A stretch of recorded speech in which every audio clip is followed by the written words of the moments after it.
Good evening.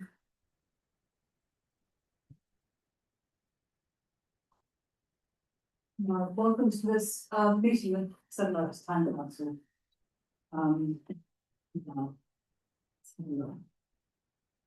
Public questions. We've got a public speaker. So, Councillor Fletfield. Thank you very much. Since I think we last met, the three things that I was bringing to everyone's attention are about the county council now having a budget, which there was plenty of arguments over during the run up and subsequently, because the precept was set at 3.9%, which was obviously less than the maximum that was allowed, and there were various arguments about how much risk that then put into the budget or the next year. I think it's been eased by the amount of money that's come from the government.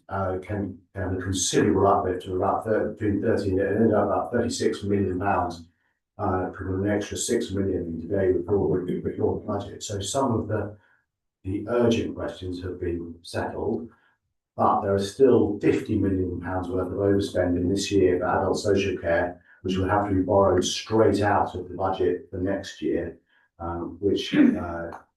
and so to give you one more example of where the kind of risk that has been taken, is that all of the fees for care homes have been set at 0% increase for next year. But we know there's much more there's a huge increase in demand, and that 9 care homes were bust over the course of the last year. So that represents a risk. The total risk envelope, as we call it, the total amount of money that's assessed to be at risk is about 450 million quid of a revenue budget that is supposed to have, well, it's got about 5% reserves, which is about £100 million. So it's now those sound like big numbers and very much in the wrong direction. The chances of all those risks being realised at once is very limited, but there are significant risks attached to it. And this is why there was such a big argument over the amount of precept that was raised, because we will find it very difficult with the county council now to ask the government for any more money during the year if we haven't collected the total amount that we could collect. That the amount that's the differential for this year in 3.9 to 5 is about £10 million, but because that increases every year for the next 3 years of money you haven't taken, it's about 30 million over the course of the next 3 years that won't be in the coffers. So that's the budget. There's still quite a lot of political disruption at the county council. Another member has left Reform to go to a new group. A new group is formed in Restore Britain. We're yet to see that as an official political party, and we're yet to see who is going to lead that group and how many more, or whether the situation stabilises around that. There's lots of speculation, and there has been over the weekend about more members coming across, or going across to Restore. But that's the instability remains quite strong. The final piece is at an even higher level, which is the amount that the government has written off in relation to special educational needs, because there was an overspend in the special educational needs budget of about £150 million that was going to be, if it hadn't been absorbed by the government, it would have been the counties to try and find in March next year. The government has said they are going to take responsibility for that, so it eases the kind of strategic threat to the county council finances, but it still doesn't mean that we've invested sufficient in special educational needs. Although in the last month there is the investment for the special educational needs school at the site in Swanley has come through, and Kent County Council have agreed that will go ahead. So Sevenoaks parents will have to travel less far than they have done, which is averagely between 9 and 10 miles to their closest special education needs school, when that does get built in probably 3 or 4 years' time when it gets completed. So that's a small piece of good news among the whole raft of other things that are more difficult, both politically and economically, for the council. Quite happy to answer any questions. Right. Any questions for Councillor Stratford? Sorry, how many people have joined this restore group? Certain. There are 8 currently. Sorry, the one thing I did mention is that there was a Kent County councillor who was elected in the middle of was elected in May, who's just been jailed for 12 months for coercion. So he doesn't count. He doesn't count. There Right. there are 8 in the group, 7 of whom were the ones who were originally kicked out, or part of the group that were kicked out in October, and there's one new Councillor Burns from Rashford has left Reform to go to Restore in the last week. So the Burns were all previously independent, Reforms or Reform independents, depending on. So it's 9 down. Well, they're a total of 10, with 10 down with the by-election to come in ballot. Right, Thank you. Councillor Skinner. Thank you. Given that local government organisations are coming down the line, has there been any thought at the county council about what the budgetary implications for that, or preparation for that, might take place? Are they building up reserves? Are they thinking about what do they know how much will spend, how much will go to the unitary, all those kinds of questions? It was one of the questions that was debated quite fiercely during the budget. There is no requirement for the county council to provide for a reserve for LGR. The least expensive version of LGR, which is the county's own version, is about £20 million, which they are saying would come from the current reserves. There's no earmark. We were encouraging them to have an earmarked reserve for that, but there is no earmarked reserve. If we go for option 3A, which is obviously the Sevenoaks District Council preferred option, the third option I imagine of the Town Council, then that cost goes up to about £50 million. And where that money comes from is subject to a huge variation in different kinds of models from various counties that have undergone this already. Should fall largely on the county council, but Yes, and what sort of things will that 50 million be spent on? so that's trying to divide up the services. Right. So the transition costs. Yeah. So employment costs, we'll need more people to do education, care, and highways work in each of the 3, or however many entries there are, and then the big one is contract management, and it comes across. What's the A big one is contract management, but they all come across gradually from the county council to the unitaries. So there's a whole. I don't think that there's sufficient contract managers in the county to be able to disperse to the unitaries in order for them to be able to manage what they're going to get. To put it for the minutes, to put it in financial terms, the district councils all have budgets of £30 million. The third, if it turned out to be a third of the county council budget that comes to this unitary, will be £600 or £700 million. So there's a huge juggernaut of spending that people have to get used to.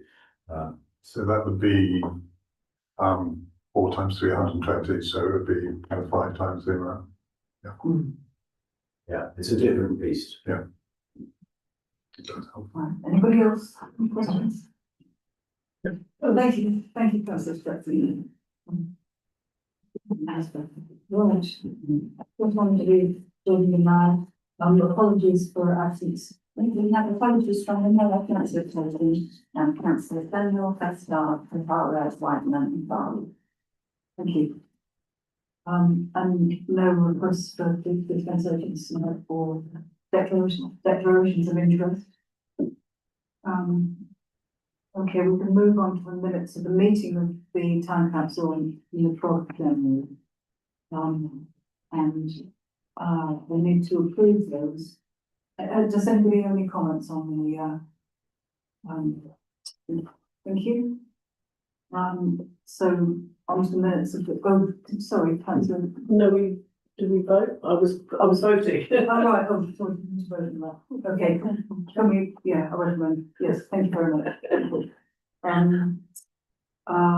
Minutes of the committees, the council's asked to consider and adopt the minutes of the following committee meetings, the planning environment, thank you. Thank you. I propose that the council consider and adopt the minutes of the Planning and Environment Committee held on 19th of January 2026, 2nd of February and 16th of February 2026. And I would like to second that. Finance, Councillor.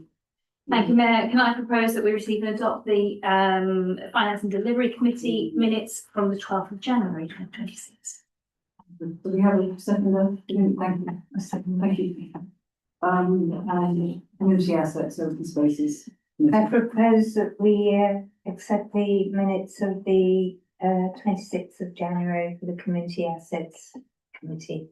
Thank you. Thank you. Can we vote on that then? You second. Can I second that? Oh, I'm sorry, please do, yes. Thank you. Okay, I'll second you. Can we vote on accepting all those? Thank you. So we move on to the internal audit for the year ending March the 31st. Second interim report, which is attached to your papers.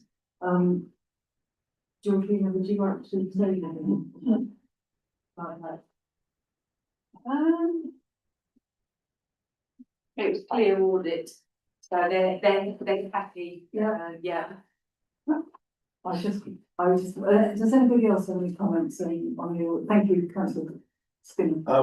I think we should record our joy in the fact that we have such competent financial staff in the town council. Because it's the second year in a row we've had a clear audit. And I think it's. There's not even any observations on this point. I mean, sort of, if in the past there have been sort of trivial points, there's nothing on this at all, nothing at all. And I think that is something which we ought to revel in. I think we should record our work. Thank you. Would you record that? Seconded. Seconded. Right, we had a complaint about that, no, we had a complaint hearing which is being resolved. I think we just need to note that. And then the draft Sevenoaks Town Council strategy.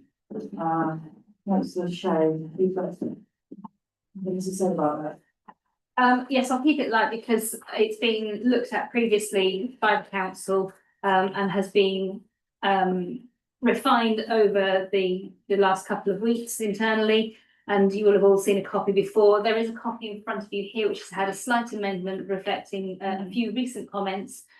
The scope of this document is not to be a manifesto for what this town council is trying to achieve, but to record the strategic direction which is taking. And coming back to our previous item on the agenda about audit, it's important that we have this document capturing at a high level what we're doing, how we're doing it, so that we have a complete audit trail of the strategic direction that then flows down into everything else that we do. So it's not dictating what we're doing in committees or in working groups, but acting as an umbrella over it. So the changes I hope you've seen coming through over the last couple of weeks.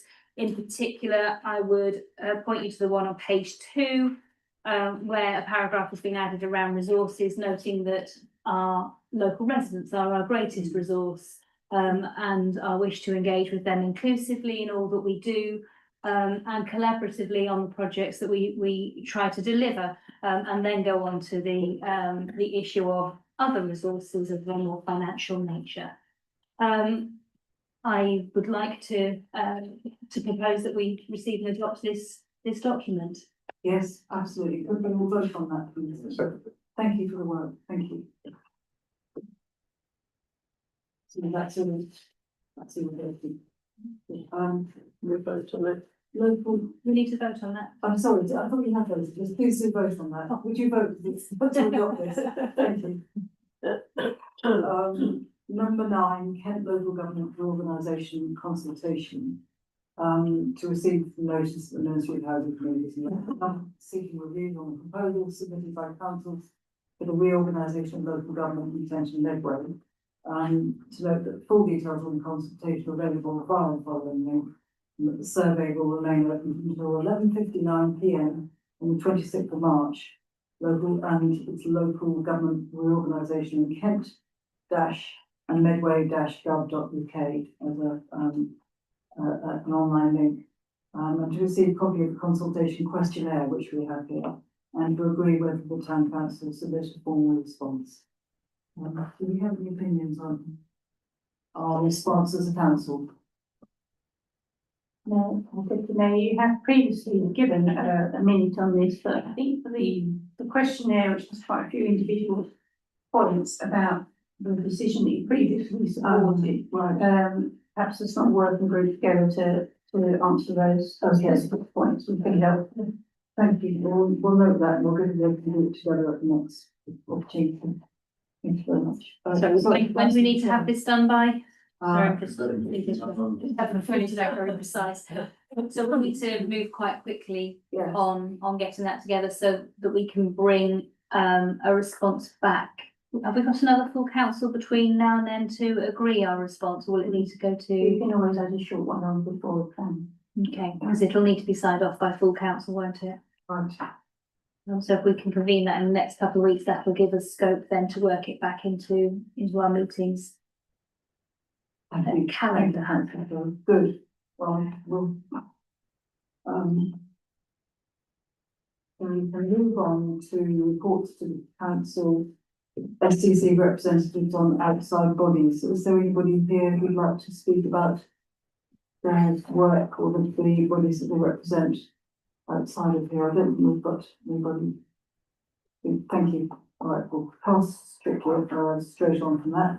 Mayor's engagements to receive and note functions attended by the mayor or his representative up to the 8th of February 2026, and forthcoming civic events being organised by the mayor during 2025-2026, and we note those. And finally, any comments? And finally, press release. Do we have anything that we'd like to press release? No, okay, thank you very much. Just sorry to say on the Westbury side, I did a video of the new zebra crossing at the Vine, and it's had over 12,000 views. In terms of councillors there with me. I think it's down to my popularity, but I do wish to record my thanks to the town council for the funding and the clear interest that is being shown across the town about managing to get something like this in, because it is quite unusual. So a lot of thanks and an appreciation for everybody all done. Thank you, Councillor Sheffield, and I think we already have a press release out on that. Yes. So thank you very much. Thank you. Please put standing. Shall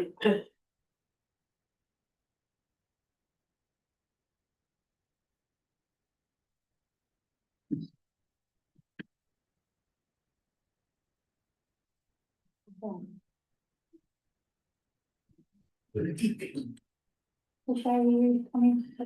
I can do, yes.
Okay, good, right, thank you very much. Welcome to the Finance and Delivery Committee this evening, 12th of January, of course, it's not 17th of February, I'm looking at the minutes for the last one.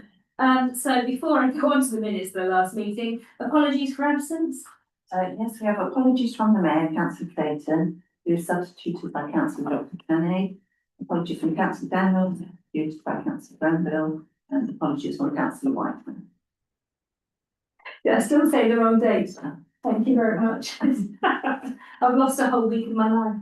Right, 23rd of February, thank you. Thank you for the apologies and request for dispensations and declarations of interest around the room. Good, right, thank you. So the Finance Committee did meet on the 12th of January and the minutes are before you on page 7. I propose from the chair that we receive and adopt those. All in favour?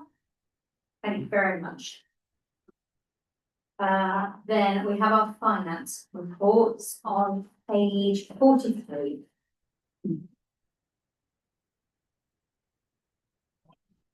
And I'm going to ask Georgina just to talk us through where we're at, please. So at the end of January, the year-to-date position showed a surplus of £2,087. We're doing exceptionally well for this time in the year. We've absorbed a lot of extra projects and spend into this budget. I won't read out all the highlights, they're all there in the report. With regards to contingency, there was 62,000 in the budget and total allocated so far is 13,830. Outstanding debts, there are approximately £500 outstanding on allotment payments, and I know these are being chased, and I think there's been some notices to quit.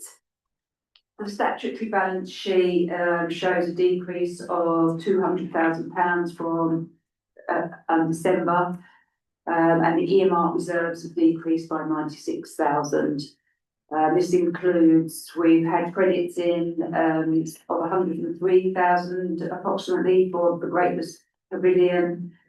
We paid out 180,000 for Greatest Pavilion, and we've received the Greater Hall allotments money.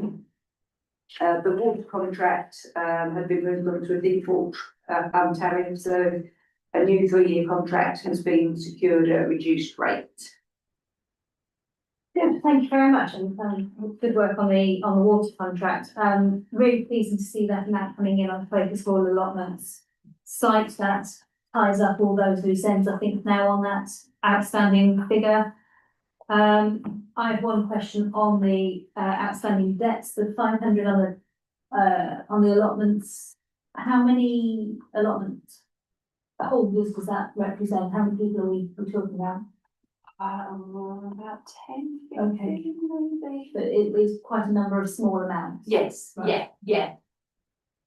Any other questions from here? Yes, Councillor Skinner.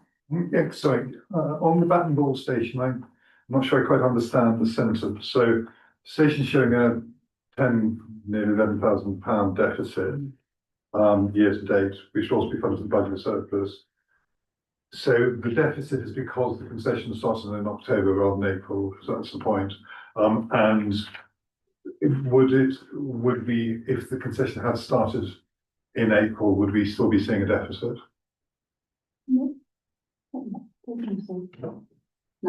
not so much, no. Right, so obviously thinking about moving forward, Yeah. we're not expecting this deficit to continue. Bat and ball, the Vine Cafe is a different kettle of fish. Thank you. We haven't made allowances in the budget for the cafes because we had intended to have them out on concessions. Sure. So we ended up incurring costs that we hadn't expected to and planned to rather. Perhaps just for sake of transparency, when on the Vine Cafe where we're talking about arrangements for the next financial year are being processed, what does that mean? Well, that does involve personnel issues, so, You wouldn't be talking the about. council has previously said that it wants to go to a concession and they're following that route. And do we know when we'd expect some news on that? Well, it's ongoing at the moment, but we know by the end of September, we want to have it sorted one way or another. Thank you very much. Okay, so overall, in a strong position considering the extra projects that we've generated over the course of the last year. And thank you for all your hard work in making that so. Any other comments about that report? No?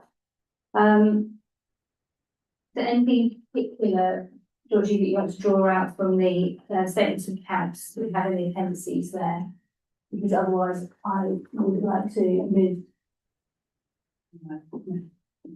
Okay, in which case, unless there are questions from here, I'm going to move that we receive and adopt those receiving notes. Sorry, oh yes, Councillor Skinner? No, it's okay. Oh, you're agreeing with them, excellent. That we receive and consider adopt that finance report and statements of accounts at 5.1. Thank you.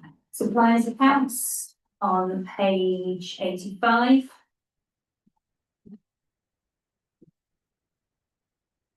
Really, not these perfect. Anything particular that we want to draw our attention to on those? Any questions on supplier accounts on the table? No, I propose that we receive and adopt those. Thank you. Payments on page 93, likewise, any questions from anybody? Propose that we receive and adopt those. Those in favour?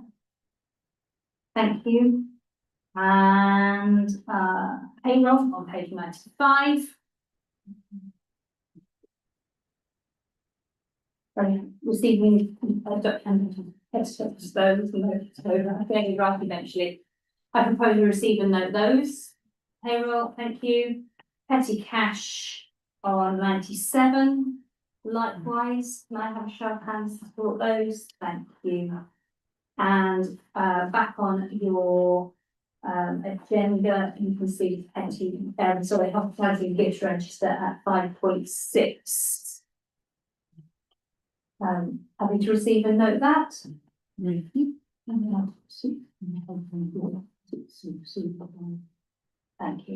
Yes. Right, item 6 is the report for December. We have, of course, just considered the report for January, which has come after December as usual. So I'm going to propose that we receive and adopt those finance reports for December en masse, unless anybody had any burning issues with any of the reports contained therein. Those in favour? No. Thank you very much. Right, so item 7 is at page 157. And this relates to the community buses and the VAT treatment for those buses. Before I've had a slightly unwelcome piece of news, which is that we will need to pay VAT on the bus, to buses, because they are being used for community hire purposes. Can I just ask you to talk us through that, Linda? Well, this is the auditor's advice. We have challenged it and gone back. I think it is also an example of this town council is doing things outside of what it has traditionally done for 50 years, and that we do perhaps need to be a bit more careful that it wouldn't really be within our normal operating in relation to that. But fortunately, we do have an earmark reserve relating to the bus, so we can use that for this purpose, which means it doesn't have to come out of general reserves. So had we been buying a new bus for our own use only, this wouldn't have applied, as I understand, is that right? That's what we're told. Yeah, but because we want to make it available to the community, that's been very much the purpose for having it, so that we can allow community groups to hire it. That attracts this extra cost. So you can see here the numbers associated with it. The community minibus runs at a deficit then of 20,000. And over the page, we see a smaller number relating to the age concern bus, and that's presumably because we're hiring it out of it's simple, because it's a single user. And it's a cheaper bus. Ah, okay, yeah. Their contribution as well. Right, so it's not all our cost in the first place because it's a shared project, okay? So the recommendation before us is to approve the funding of that deficit from our bus earmarked reserve, which currently holds £74,000 in it. Can I ask if anyone has any questions or comments on that? Councillor Skinner. I've got a couple for me. When are we charging community use at all for it, or is it, they are? So will that be sufficient to cover running costs? Is that how we're setting it? That's what the business plan was, yeah, probably more. It would depend on how many people hire it. Clearly, We are using it ourselves at the moment weekly for outreach work as well. but the expectation would be that we would be able to cover running costs in the. And secondly, what sort of uptake have we had so far in terms of its use? Well, we're still waiting for the section 19 licence, so we can't promote it till we have that. And we're told by the Department of Transport that they have got a very large backlog, so we don't know when we're going to get. So does that mean it's not being used at all, or does it mean we can't promote it, or it can't be used? Both. Both. It's only being used at the moment for use outreach. Are there a lot of people who are showing interest? Well, we haven't yet generally promoted it. No, I Anecdotally, understand, but it's there. Anecdotally, we have It's interest. sitting beautifully in the back board. Just to add to that, slightly irrelevant to the money side, but I know Rochdale haven't got a bus and they hire them regularly and they'd be a very good user of this.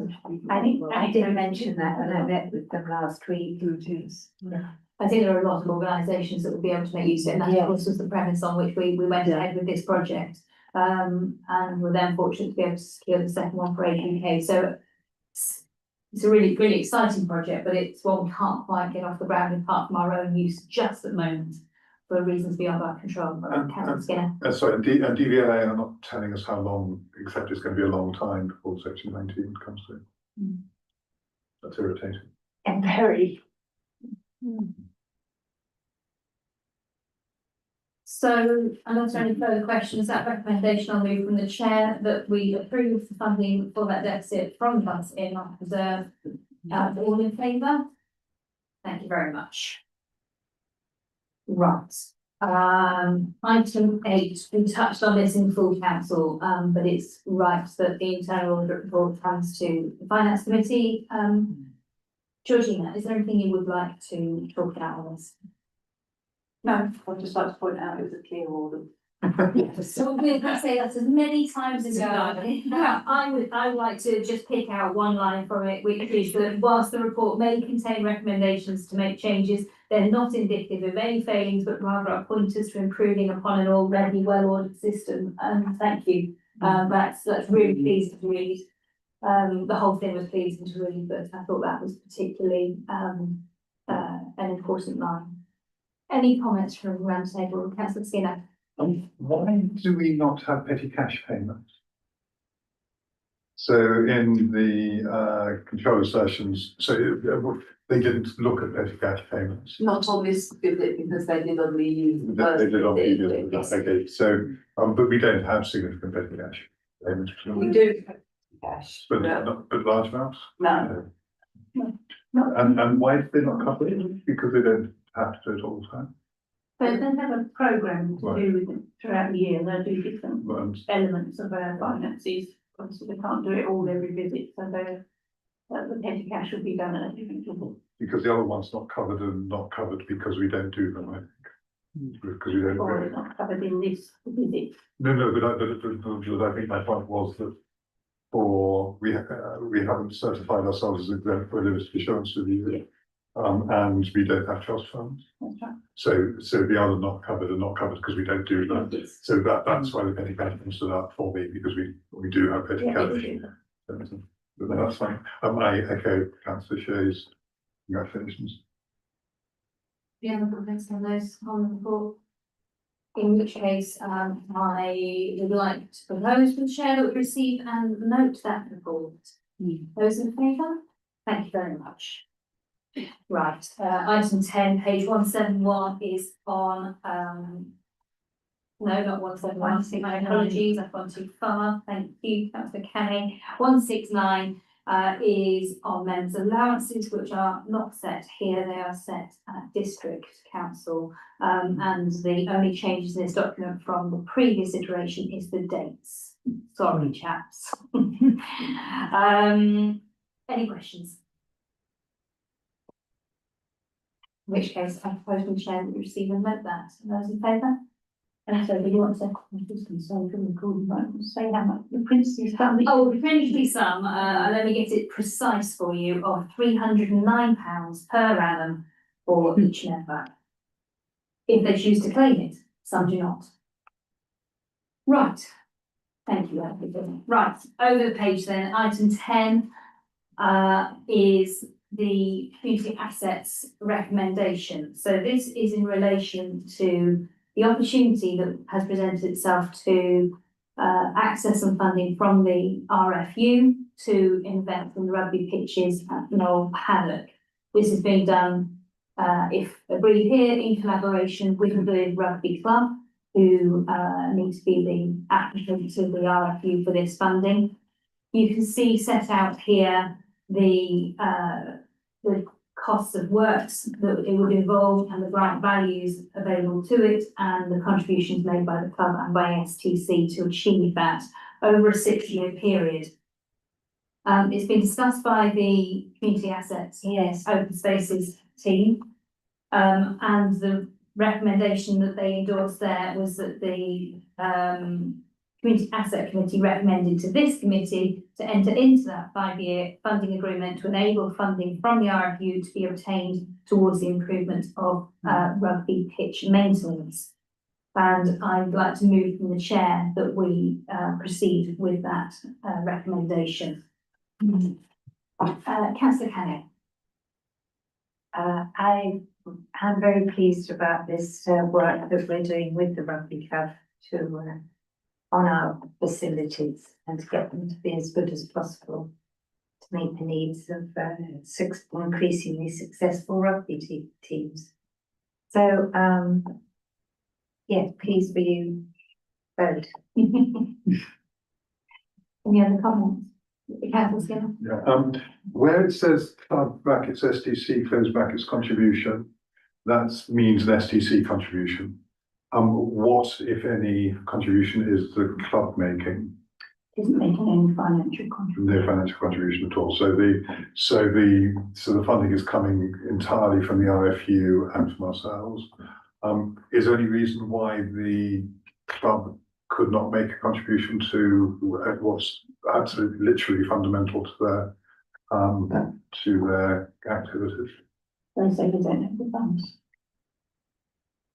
It would be true to say, though, without the club partnering with us on this, we would not be able to access the RFU funding for pitch improvement. And the opportunity has arisen because of an RFU inspection, which has given us a report on improvements to be made and opened the door to a funding route from that central organisation to support clubs up and down the country, but selectively, and this is something the RFU has proposed. And so this will mean that a town asset will get significant support from the RFU. Exactly. It will continue to belong to us. Yeah. And if the rugby club decided to go elsewhere, not suggesting they did, but if they did go, it would still rest with us and it would still be ours. The asset is a town council asset, absolutely, and it would be improved by this. So regardless of who is playing on that pitch, that asset is ours, and this is an opportunity for us to maintain and improve it. And just to be absolutely clear, the cost of the cost spread over 6 years will lead to kind of capital improvement. It's not simply a way of maintaining the pitches year to year. The pitches will actually get better as a consequence of the investment. Is that correct? Or is it a maintenance cost? It's pitch maintenance. It's essentially pitch maintenance. It's increased pitch maintenance on what we've been able to do in previous years. So yes, if you feed and do more to the pitches every year, then yes, they should. You should improve. Yeah. Subject to weather and use and everything else. But it's above and beyond what we've done in the past. So essentially it's improved pitch maintenance, That's which should have a double effect. It should improve the pitches year on year, but also should improve the overall quality of the pitches. correct. Just a point, I mean, the extra money that obviously will be available to be spent on the pitches will probably reduce the amount we have to put in the budget ourselves. I mean, obviously we're spending this money, but we might, no, we won't. This is additional. This is completely just additional, okay. This is about going beyond where we are at the moment with the condition of the pitches and improving them. So the existing work that is done and investment that is made will continue. So how much are we spending on pitch maintenance, the rugby club at the moment? And we'll be provided back when. Yeah, I'm sorry, I was saying, no, I should They have. thought they were making some. So I'm just trying to go back to, let's see what we, Here we are. average yearly expenditures, 20,000.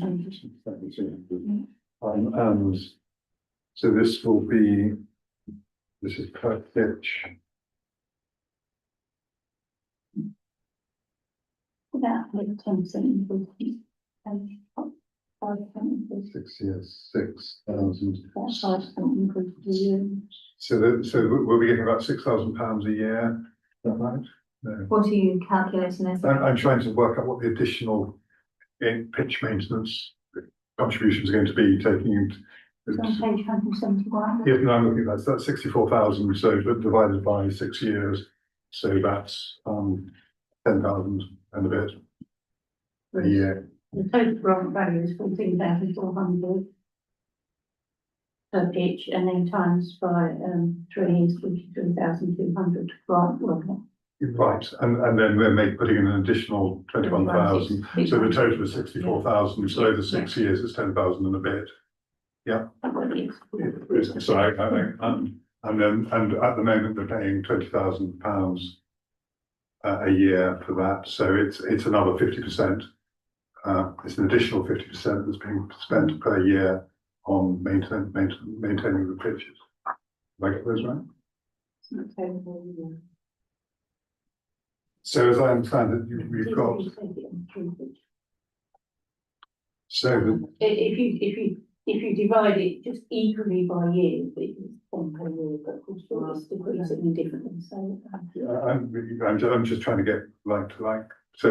That wouldn't be quite like to like then that. But it sort of, to use that metaphor, it would be in the ballpark. Yeah. Yeah. Thank you. Councillor Bradwell, do you have a question? No, that was, thank you, actually, what Councillor Skinner sort of finished off my query, really. Thank you. Any other questions? If you're content with those answers, then I'm going to move from the chair this recommendation that we enter into the 5-year funding agreements to enable funding from the RFU to be obtained towards the improvement of rugby pitch maintenance. Can I have a show of hands in favour, please? Thank you very much. That's unanimous. Right, item 11 is on page 177. That's the SIL update report. No, you turn to you, Jodie? Yes, we have the final cost of the Buckhurst play area was £2,112 over the 25,000 allocated. So we're just asking to allocate 2,500 of the unallocated funds towards the Buckhurst play area. And that's being completed this week, so that we sorted with a new improved fence. Catherine. Is that to do with the vandalism that we've had? Is that partly to do with the Some of that will be. vandalism? Yeah. It's a great shame. Yeah, great shame. Anything else within the report that you particularly want us to be paying attention to? I'm sure everyone will have their own thoughts on it, Georgie, but in terms of other work that's been funded by SIL, The Dartford Road crossing is now complete, hooray. Yes. Very exciting. And that's been funded from here. In terms of other current activity being funded this way, there's the floodlighting out to tender and other playground out to tender. And where are we at with the Rains car park repairs? That's on complete. It's all done. Okay, good. Any other questions on the table? In which case I'll move from the chair that we allocate that £2,500 for the Buckfast area unallocated funds and otherwise receive and note the report. Those in favour? Thank you. Right, page 179. No, that's not that person, it's the separate bits of paper. For grants, which it is that time of year when we look at our grant applications. The right bits of paper. Yes. So we have two parts to this. First of all, we have a pack of reports from recipients of previous grants, which I hope you've had a chance to turn the pages of. That's this document here with the long-term on front, 12.1. As you can see, we've got reports from quite a number of recipients, which we asked them to do as part of the grant giving process. And it's pleasing to see that the grants are able to make valuable contributions to a large number of charitable and cultural organisations in the town. Does anyone have any comments on those reports? Councillor Cannon? I actually read the reports received from the recipients, which I thought were very interesting, and how many organisations contribute to the well-being of the town and people in the town for many different reasons.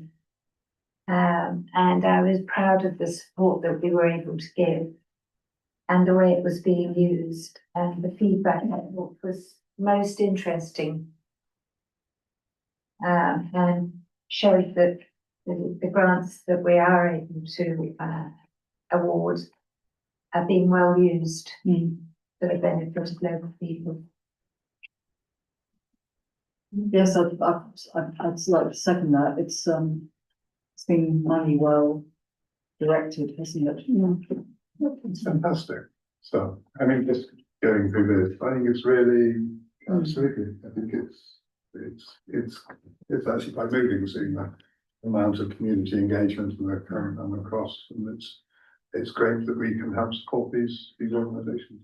It's fantastic.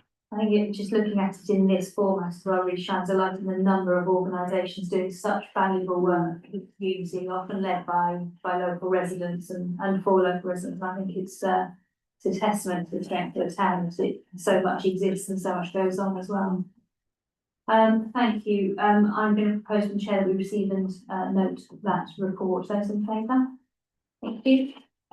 Right, moving on to 12.2. This is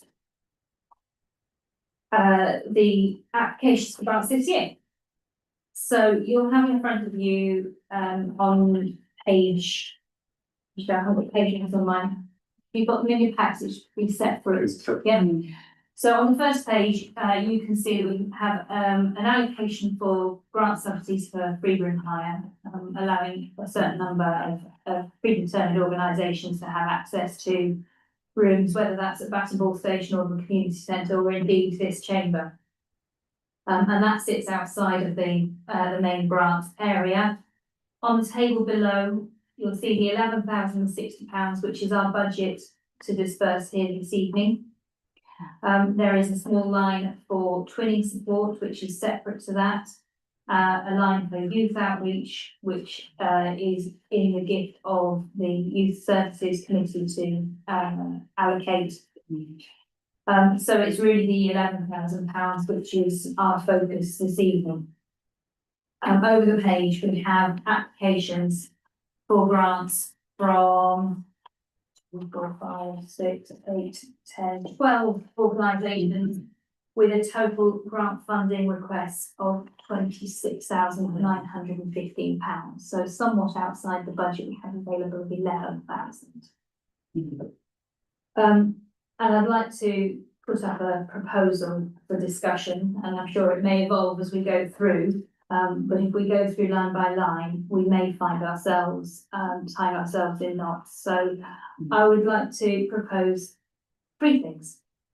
First of all, that the Recovery and Wellbeing College has previously actually been one of our users of our space under the grant subsidy scheme for room hire. And I propose we move that request for grant budget over to there and move it out of this cash grant budget.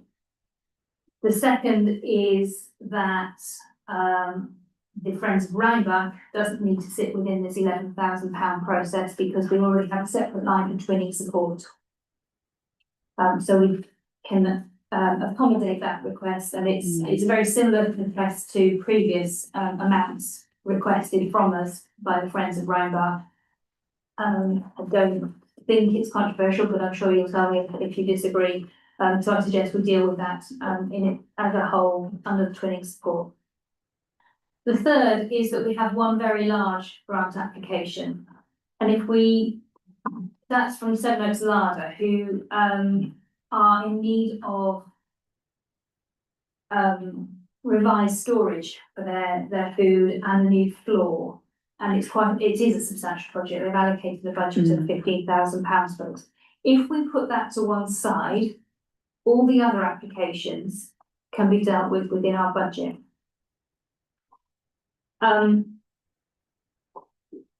my thoughts initially on the Sevenoaks Larder application is that it's a big capital project where most of the other applications we receive are contributions to specific projects, to exercises, to bringing in expertise. And this is something slightly different. And I'm very much a supporter of the Sevenoaks Larder and want to see them succeed, but I don't think this grant process is going to be the way to help them to deliver that capital infrastructure that they need. My proposal is that we put it to one side and we go and talk to the Larder, much as we did actually with the Age UK when they came to us a few months ago looking for monies for a bus, and we went and helped them to find a different solution to their problem. If we were to do that here with that sum, and that project at Sevenoaks Larder and try and help them unlock some funding from elsewhere, whether it be from SIL here, SIL at District Council or other grant funds. I think then we can comfortably, unless anybody has any concerns about the other applications, address the needs of the other applicants within this budget. Councillor. Yeah, I completely endorse that approach, having had a really good look at the grant applications this year. It's really pleasing to see that we can afford to cover most of them, or pretty much all of them, if we exclude the very large capital request. So, I mean, that's really good news because sometimes we really struggle with trying to allocate on the basis of very significant needs from every direction. Thank you. Councillor Bramble? Yeah. Thank you, Chair. I do agree because this is a capital project, which is actually relates to a building that they don't own, what they rent. And so I think there's another way of looking at the way that this is funded. And then I had a very small comment, actually, if we're moving on to the other applicants. We've got Art in June and South East Open Studios, which do the same job, actually, but they've applied for different amounts. And I think that it would be fair, whatever amount we decide to give them, they should have the same amount. I haven't considered that possibility. Are they trying to use the funding towards very similar?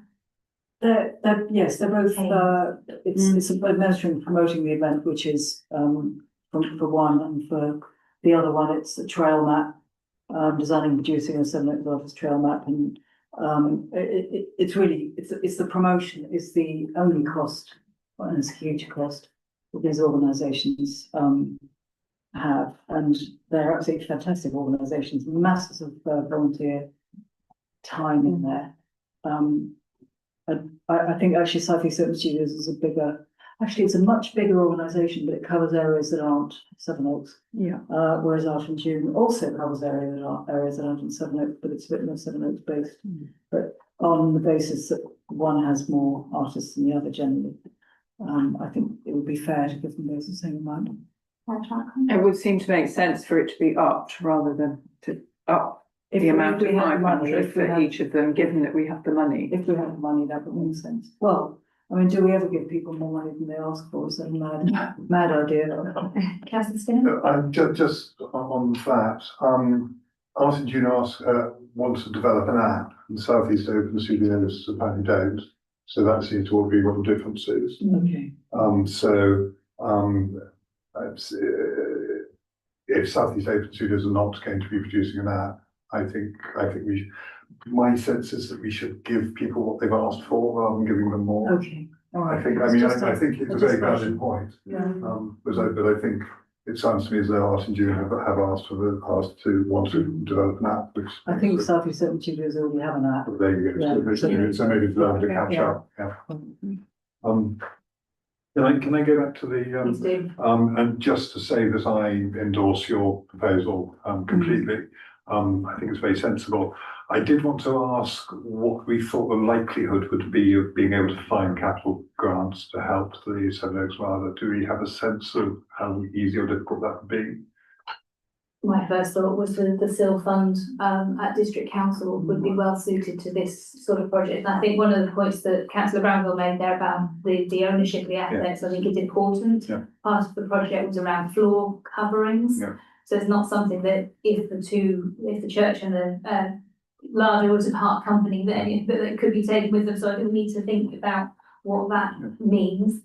In terms of other funding pots, we'd have to talk to them about the organisation. Okay.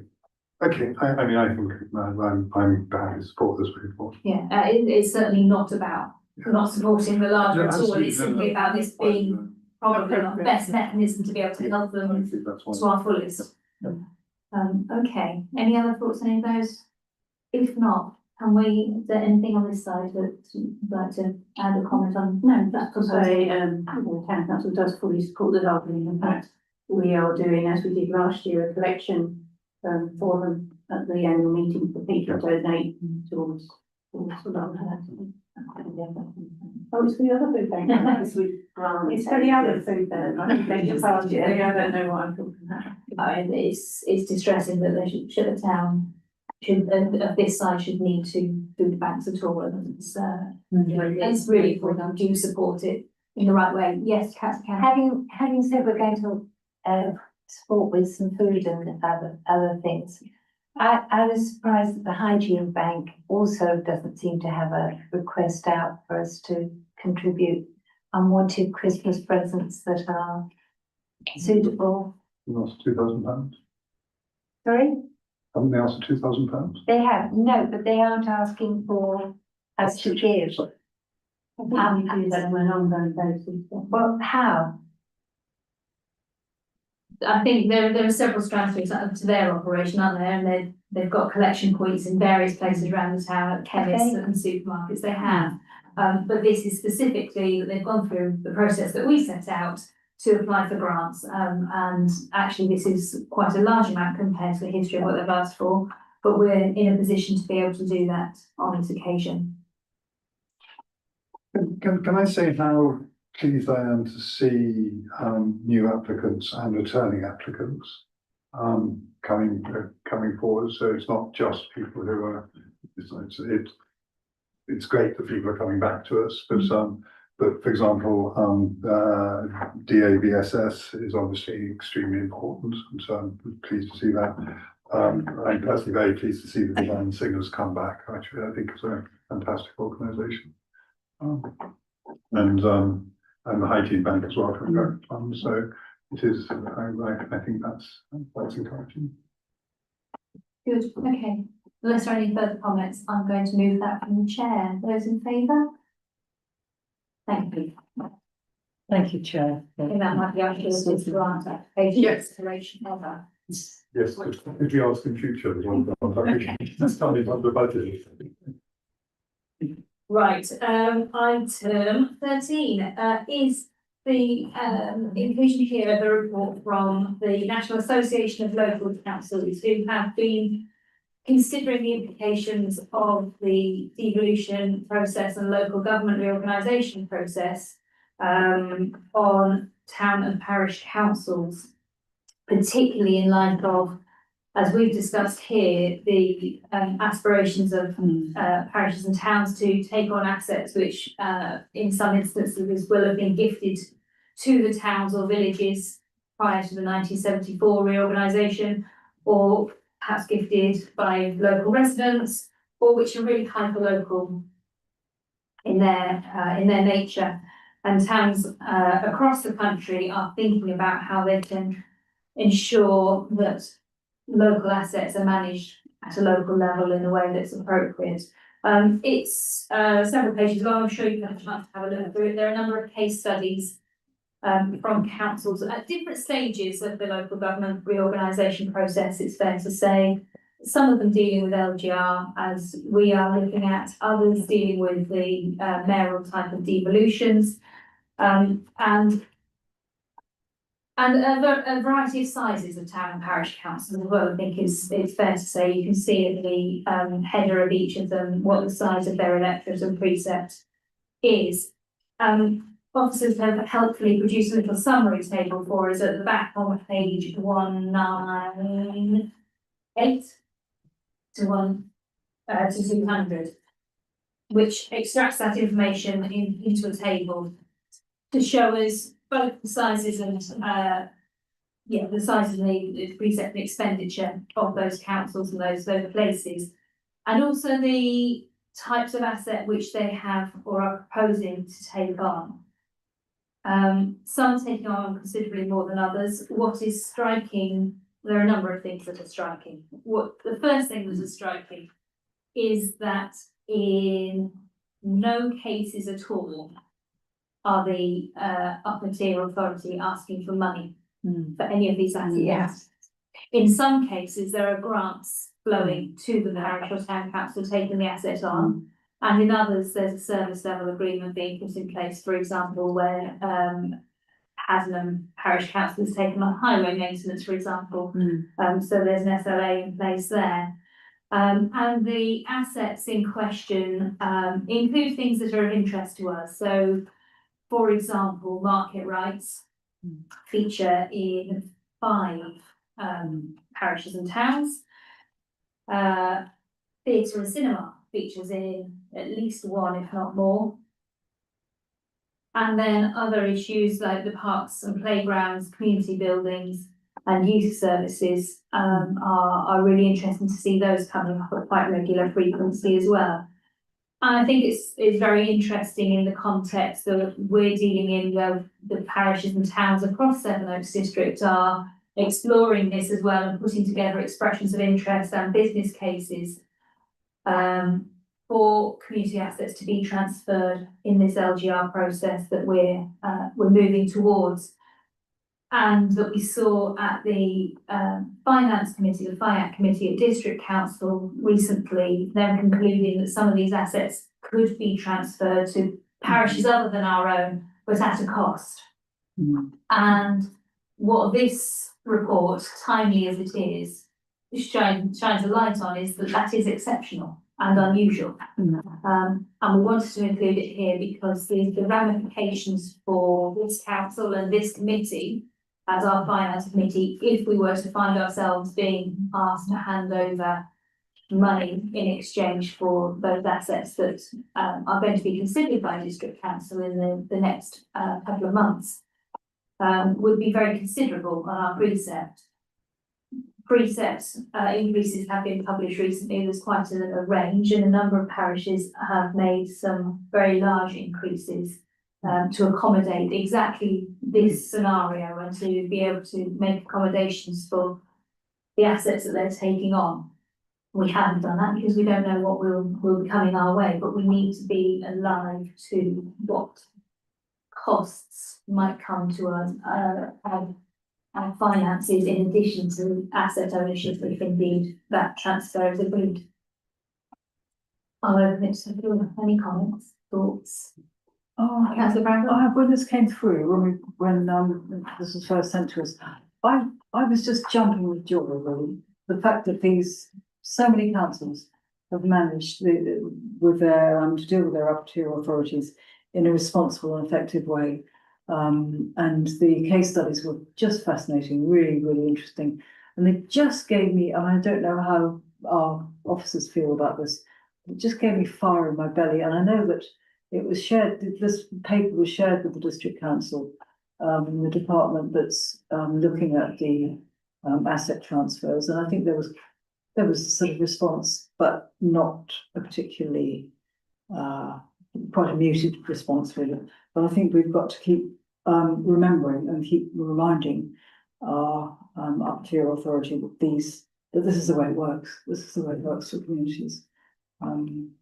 But what So was very- notable in that response, sorry, Councillor, Yes, please don't. what was notable in that response is that it didn't tackle the question we were raising about the double cost to residents, because my view is that the assets that we're applying for are public assets. They're not district assets. They're, you know, we're looking after them, or in this case, the They district belong to assets, the looking public. after them Yeah. on behalf of the members of the public. The public already own these assets. To ask another public body to pay for public assets, which are already public assets, is astounding, to be Well, honest. I mean, I can see why these things are not attracting costs across the country, and I can't understand why it would be appropriate or responsible or right even to be making those kinds of charges. Thank you, very well put. Councillor Skinner? Can you remind us whether or not there's central government guidance and or legal advice about this? Yes, we have seen previously the Department of the HCLG, MHCLG now, has provided guidance on this. We've reviewed it here, and there's also been guidance from the auditors. So, And the these guidance, do not align and in the view of the district council. the guidance from the central government is that it shouldn't be. No, the guidance from central government is that assets should be going to the lowest tier. But I mean, I don't have it word for word from me. No, But we've all reviewed it in the past. We don't have a problem with that. As long as it's under a £2 million asset, then it's within the gift of the district councils. And is there any suggestion from the central government that those assets should be paid for by the receiving? It's silent, it's it's been considered to be true. And is there any, and that's guidance, it's not legal advice? And there's a separate legal advice on the transfer of assets, and that relates around the £2 million mark. Right.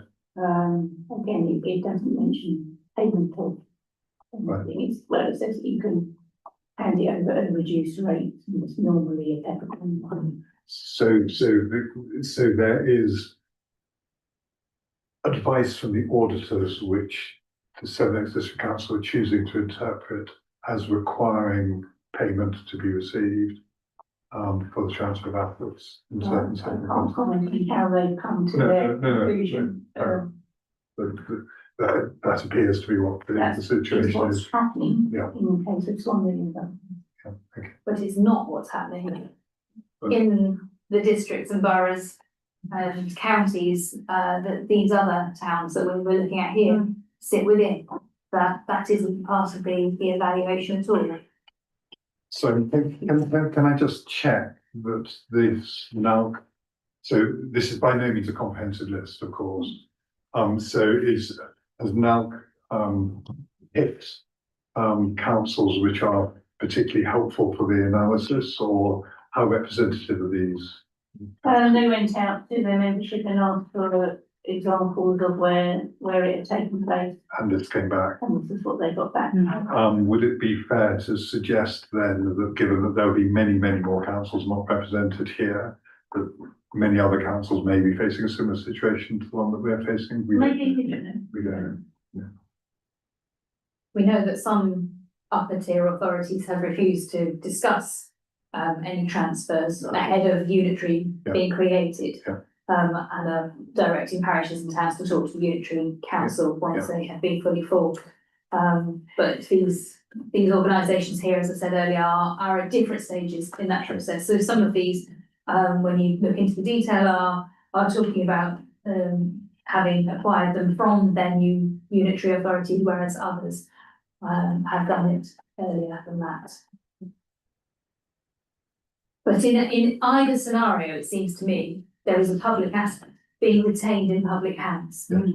And the risk of an artificial creation of cost to residents, to citizens of those towns and parishes, or simply moving the ownership from one council to another. It's not like a transfer between commercial entities. Is there any guidance on transfer of assets from county council level to district council level? It'd be the same as that. So is there going to be any suggestion that if assets are transferred from county to a unitary, the unitary would have to somehow pay the strategic authority? It would be the succession council, so it'd be transferred as a statutory. Which towns and parishes are not. No. Successor bodies, of course, are not everywhere as parishes. Any other thoughts on that enlightening report? Is there anything else that we can do with it, with the information? I mean, if this information's already gone to the district council, is there anything else that we can do to push this point further? I know a lot's been done already, but I think it's about raising awareness with residents and raising awareness with district councillors who will be working on this at that end, and some members here are double hatted and will be thinking about it from both perspectives. So I think it's about publicity and awareness and making sure that there's a clear understanding everywhere that this isn't a commercial transfer that's being sought, and that there's precedent, a great deal of precedent, as it would seem, for this to be treated as a rationalisation. I'm going to propose that we receive and note that report. Very and move interesting. on, Yeah. and keep thinking about it a lot. All those in favour? Thank you. Right.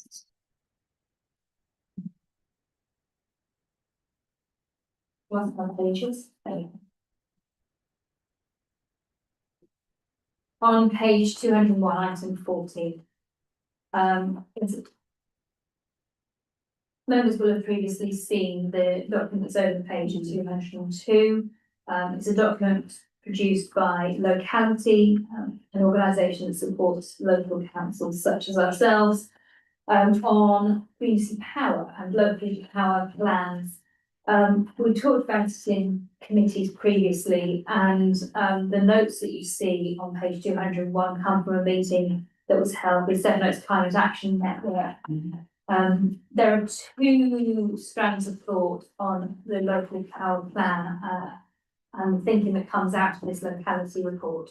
One is that we don't have a policy basis currently for the sorts of decisions that we've been asked to make. For example, in planning, we talked about a battery storage facility a few weeks ago, for example, and our current NDP is silent on this issue.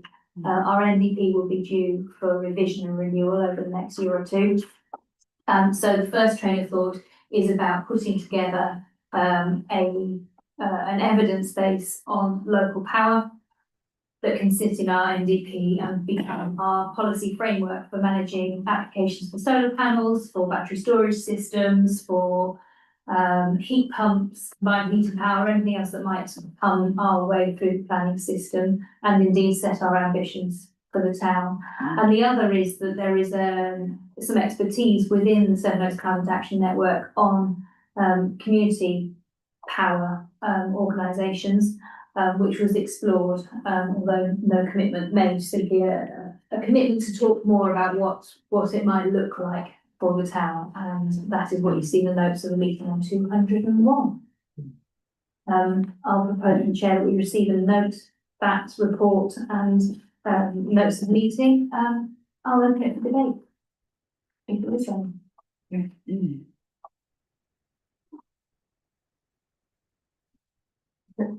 This is the start of something towards our becoming less dependent on national energy, isn't it? It could well be, if that's the ambition, it could well be. I think understanding what can be done. Testing its sustainability is important. Project, we already have projects here reducing energy from waste, for example, which contribute considerably to the local energy that's being made. I think it's very interesting. So what would happen immediately as a consequence of this? In the first instance, we were looking for support from the Climate Action Network to build that evidence base. Right, and they're happy to do it. They're happy to help us with. How long would that take them? So we're not quite there yet in terms of development. So we were talking it in principles and high levels. So they've got off to have a think about what that would mean. We'll put another meeting in the diary to flesh it out. They'll all come from different angles, won't it? And different projects and proposals. Sure. I'm what I said I'm slightly nervous about is that we can note this and then not very much can happen. Until we get to doing the neighbourhood plan and so on and so forth. So trying to make sure there's some momentum behind it. I mean, would it help, for example, if we as a committee were to signal our interest in this in respect to them, would that then help the conversations with SCAN moving forward? Because I think as a committee we are interested in moving this forward, and we would, I think, welcome SCAN's engagement in it. So if we were to be, if as a committee we were to be positive about that, would that help you, and Councillor Clayton and Georgie, to take the conversations forward? I think it probably would, yeah. Can I suggest that we? Would you like to move that? I would like to move that the committee supports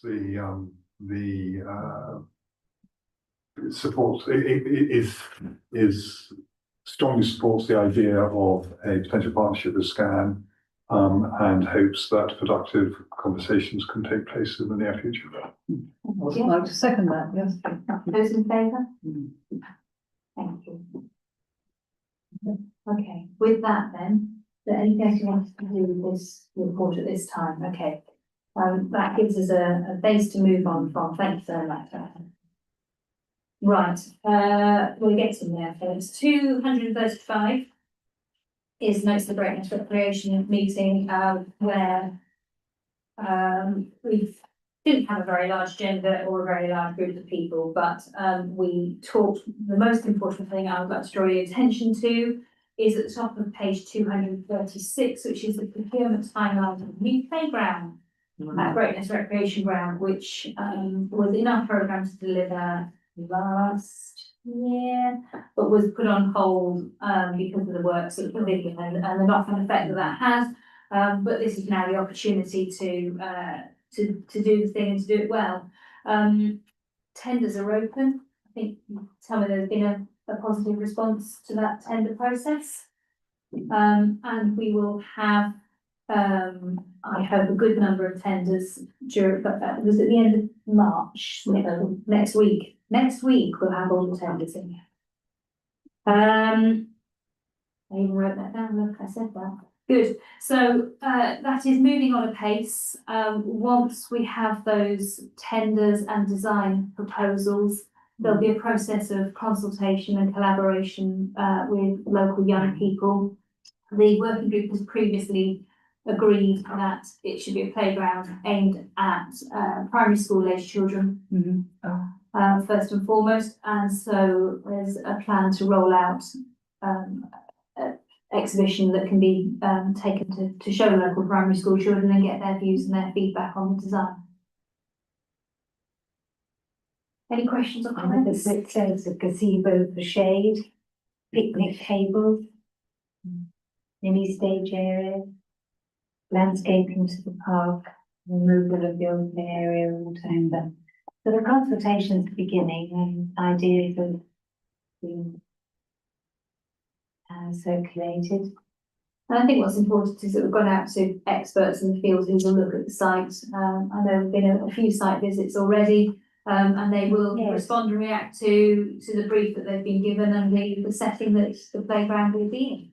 Let's hope we can come up for the younger children with some lovely ideas. It's lovely. I'm so sorry I couldn't make the meeting. Don't know why I couldn't, but, leave me, obviously, it's all going ahead wonderfully. Right, I'm going to propose that we receive and note those minutes. Any further debate? Those in favour? Thank you. Town team minutes over the page on 237.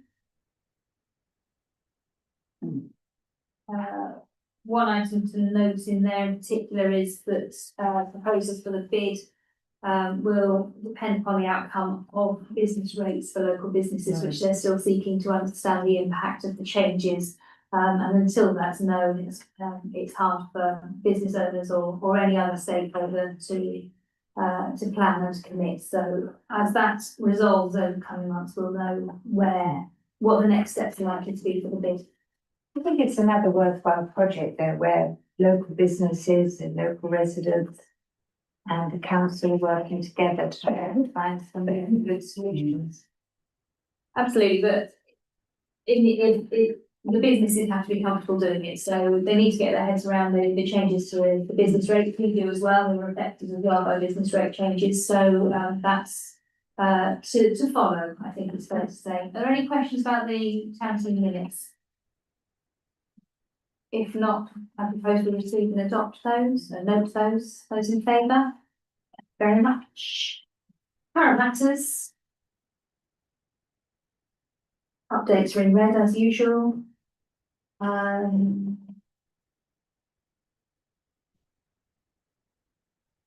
pavilion skylights are on order but not yet in place. Section 19 on the buses we have touched upon.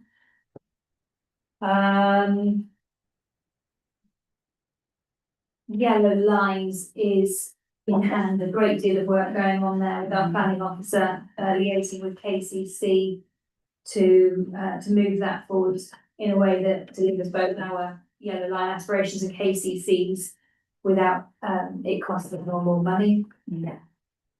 The football pavilion will see the weekly updates as members. It's ahead of schedule currently and doing really well. And Buckhurst, as we've said previously, finishes this week. Any questions or comments on work in progress? No? In which case we'll receive and note that, please. Thank you very much. Brings us to press releases. Thank you for your patience, everyone. I've got a few to suggest. One is the grants. We should do that. We celebrate the work that the local charities and organisations are doing. Yes. And I know we would routinely press release that.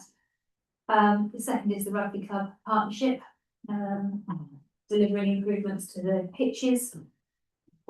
The third is the completion of the playground at Buckhurst.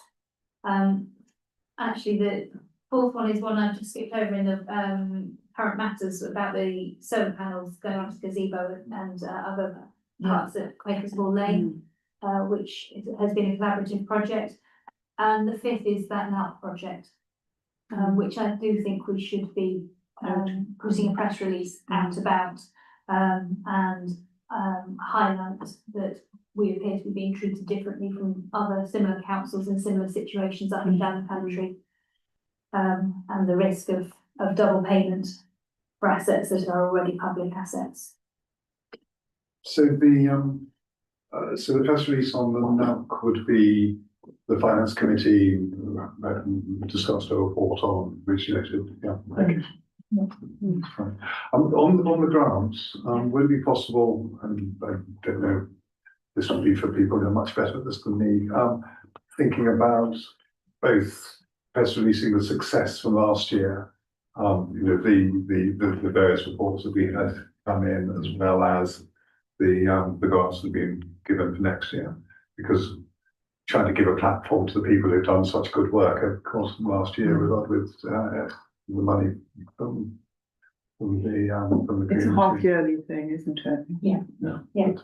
But I think there are two aspects to it, and presumably this is covered in town crier as well, isn't it? Right. Yeah, so.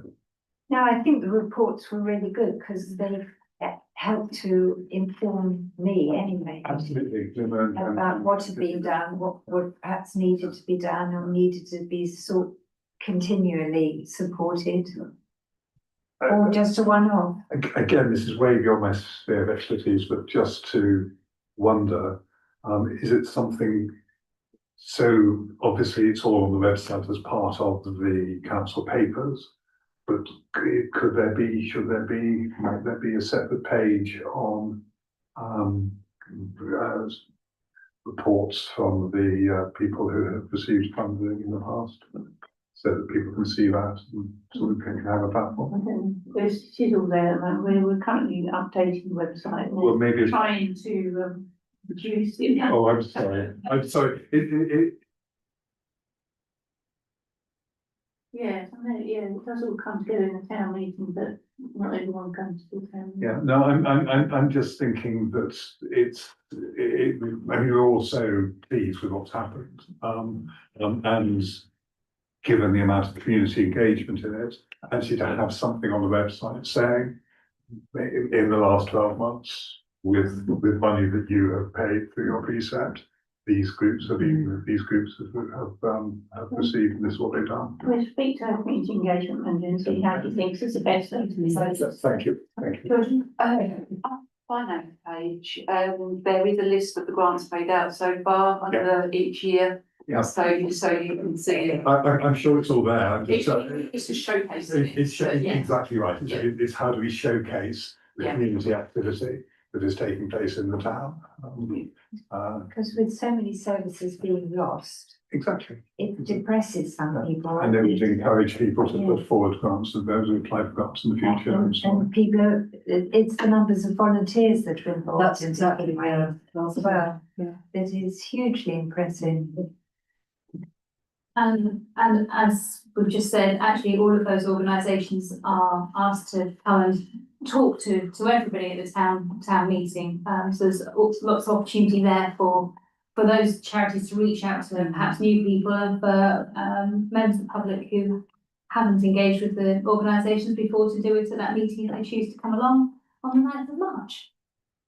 Good, thank you very much. I'll close the meeting there. Thank you. Thank you. Thank you. I'm not it. No. We're on.